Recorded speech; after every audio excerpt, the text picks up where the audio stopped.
And there's so many people right now sitting at home that believe that the problems they're going through aren't normal, that there is something wrong with them. And there isn't. They are going through life.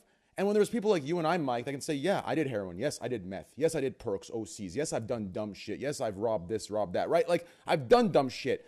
It helps people get through shit. And I think people need that at the end of the day. True. Right? Does that make sense? Absolutely. True. Absolutely, man. I mean, the book was the best thing I ever did. I started writing the book in 2013, 3 years after I got clean. It took me 7 years to finish it. I finished it in the beginning of this year, teamed up with another writer to proofread it, edit it. I put it out thinking 500 people would read it. I said, if 500 people read this book and one person messages me and said, yo, you changed my life by reading this book or by writing this book, I would feel accomplished for the rest of my life. I was like, so I put it out May 5th. I said, 500 people read this shit. 50,000 people bought it in the first month. It was ranked it was ranked number 4 or number 3 on Amazon overall globally. Beat Michelle Obama, beat Stephen King for a while. It was number 1 on Audible, number 1 on so many platforms. It went absolutely crazy. And now all I hear all day are messages from people. Yo, this book changed my life. This book saved my life. This book made me want to stop doing drugs. Your story made me want to get clean. Your story made me feel like I had hope to keep going and to make something of my life, dude. They're gonna make a movie out of your life, dude. It's already being made. So the book's in the hands of multiple. I wish I could talk about who's playing you though. There's already very, very serious A-list actors that are being. Name one that you want to play you. Name one that you would like to play you. You know, it doesn't have to be. I don't know. I guess I grew up watching, or not grew up, but in my late teens, I watched Requiem for a Dream, which is one of the most fucked up movies on the fucking planet. Yeah, it is. And the way Jared Leto fucking played that role was incredible. But I mean, there's a lot of talented guys. There's this movie, White Boy Rick. I don't know if anybody's ever seen it, but it's got this younger actor in it. I think he's like 16, 17 years old, that I thought would be incredible. But I got a team now that's running it, and it's in the hands of some big fucking people. But yeah, Train. Did I get you the book or no? Damn. His book is called The Fifth Vital for people that want to check it out. Amazon. It's an insanely good story. Thank you and so I don't much. say that lightly. Yeah. Thank you so much. Like your journey, I've followed you for a long time. Your journey is really something. And I mean, I can see how you, through your own personal suffering, have transformed the lives of so many people around you. And I'm just grateful that people like you made it through to tell your story. Yeah. Yeah, man. Not everybody does. That's incredible. It's It's so cool that you get all those messages of support, because I think ultimately, risk of sounding corny, a common bond literally everybody has is they don't want to feel alone, and reminding people that they're not. And the vast majority of problems, there's someone somewhere who can relate. There's someone somewhere who can relate. Yep, agree. Whether they're reachable or what, there's. Yeah, I like how both you and Train even talked about, like, I definitely feel like people only do share, and I think I'm guilty of this too. People only really share super positive things going on. They do this sort of Instagram highlight reel effect, and I actually don't think that's what we need right now. It's like, I really appreciate you sharing that, Mike. I actually didn't know, I didn't know your story before this, so hearing that for the first time was like pretty impressive to hear, actually. It's wild too. The you know, I have very, very I'll post when people repost it, but I really do not like selling when it first dropped. We did promote a promotional push for it, but honestly, like, I prefer to let people that have read the story just talk about it. It's a wild story, and honestly, like, looking back at it, it was a really cathartic and therapeutic process right in the book. Train, I would tell you to at some point jot some shit down, you know. Like, what's it regarding? Like, jot shit down in what sense? Just write your thoughts down a little bit. You know, like it's your thoughts and your past and your memories. They swirl around in your brain. You know what I'm saying? And you never get the chance to decompartmentalize and process those thoughts and like truly digest them. And when I sat down and wrote this over the course of 5 to 7 years, it changed the way that I thought about the traumas that I went through. You know what I'm saying? I think it takes a certain level of breaking things down and making them digestible for yourself. You know what I'm saying? And so I might want to write a book myself, low key. So I might read yours and see how you went about it. See what's going on. Yeah. And because I wanted to write a book. There's a lot that I've wanted to write about, because just I'll talk to you about it all later. Yeah, let's talk about it. Yeah, I'm down to one-on-one with you, but to kind of go with Devin. It's also really cool, by the way, just like how much your friends and everybody came out to support you, that billboard and everything. Massive. Like, it's just, that's just sick. Like, you've really made it, man. Like, it's just, I watch a lot of the content, and it's no, awesome. I appreciate that. No, and honestly, like the same reason that I've gotten to where I am after I got clean is what I like I said earlier, is what I have to thank for my recovery in general, and that's just a network. And I talk about this in the book.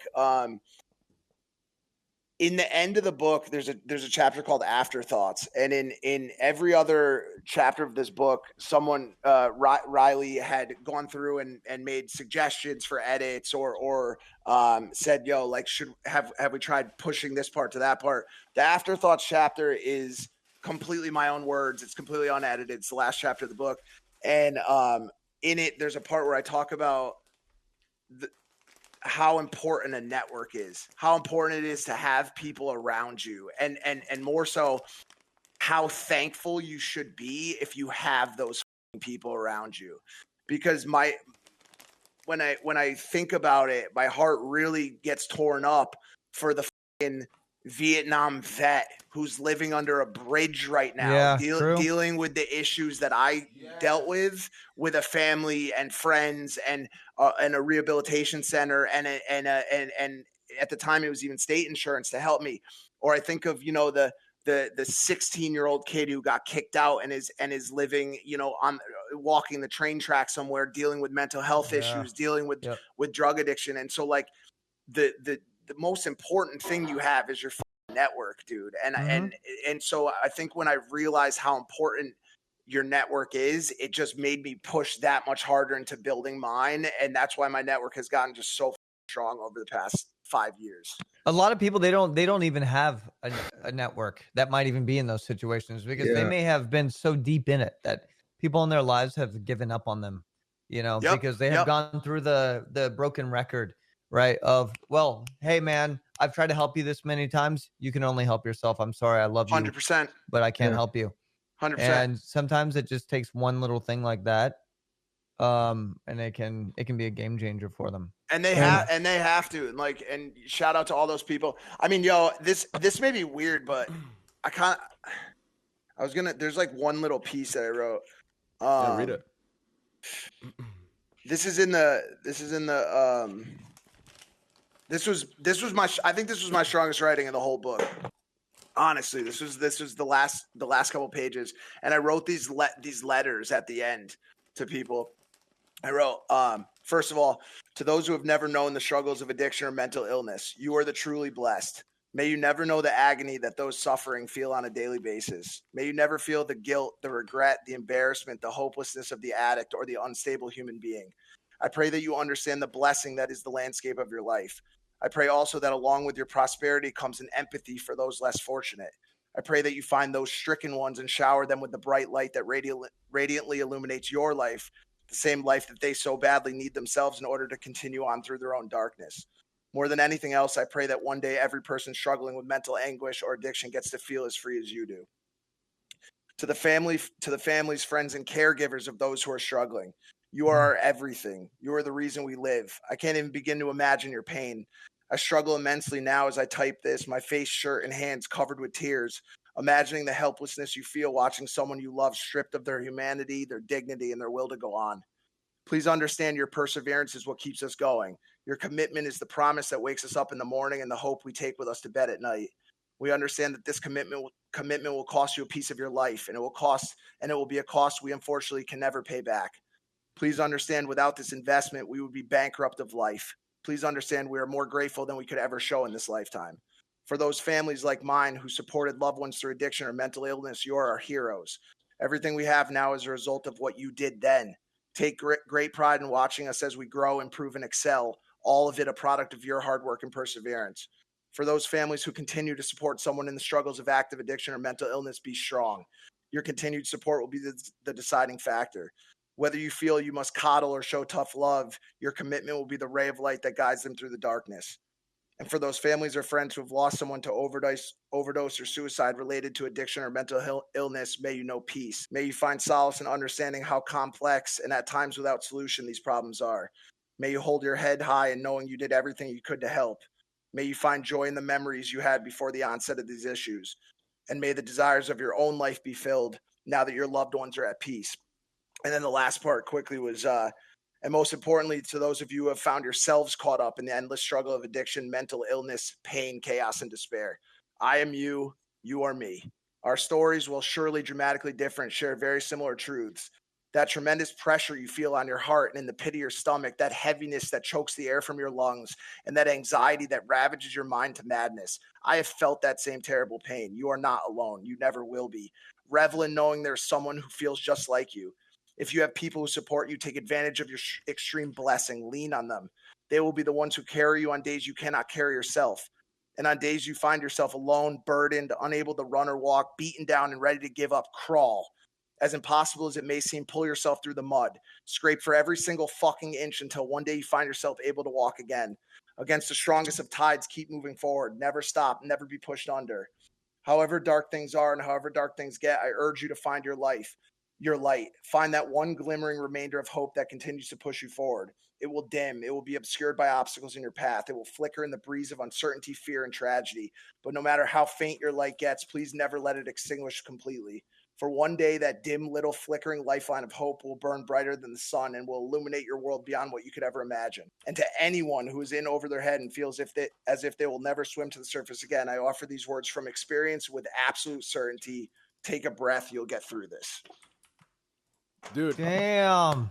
I'm gonna keep it $150 with you, bro. I'm gonna keep it $150. I just charged my phone so I can read you a piece of my own, and what you just wrote there, dude, that's some deep shit. That's some shit you have to actually like see. Like, listen, in today's world, I feel like a lot of people they try to assess situations or diagnose with information they get out of a book, right? Not a book like yours, but a book, something from information rather than experience. Yep. That book that you wrote is experience that you've written in that book. And when others that read it, that have experienced it themselves, they'll recognize that. And that's why I think that's so powerful. That's why it's an actual cure, or at least some sort of something to manage it. You understand? Yep. That's why it's so powerful, in my opinion, and it's so good. Whereas, for example, I've been to hundreds, and this is an exaggeration. I was going to exaggerate because in my person, I was going to say thousands, but hundreds of psychiatrists. And when I talk to them about my issues, all they could see was, it was as if they looked at me like a test subject out of one of their college textbooks. Right. They didn't get it. They didn't understand. They didn't give a because they weren't truly connected to it. And I finally found one that was. I finally found one that made the mistakes I had made. I finally found one that lived the life I had lived. And that is when I got some true help. Does that make sense? So I think your book does that. It's lived that life. It's not talking from this high road of information, blah, blah, blah. It's talking from experience, and it's real pain, real shit, real, consequence. Does that make sense? I say this is another thing I say quite a bit. There's no relationship stronger in this world than the bond between those who have suffered or are suffering. It does not exist. It does not exist. And so when you connect people who are hurting, who are in pain, who are struggling with mental illness, with someone else struggling with the same thing that understands it the same way they do, it is like a 100,000 pounds are lifted off of your chest.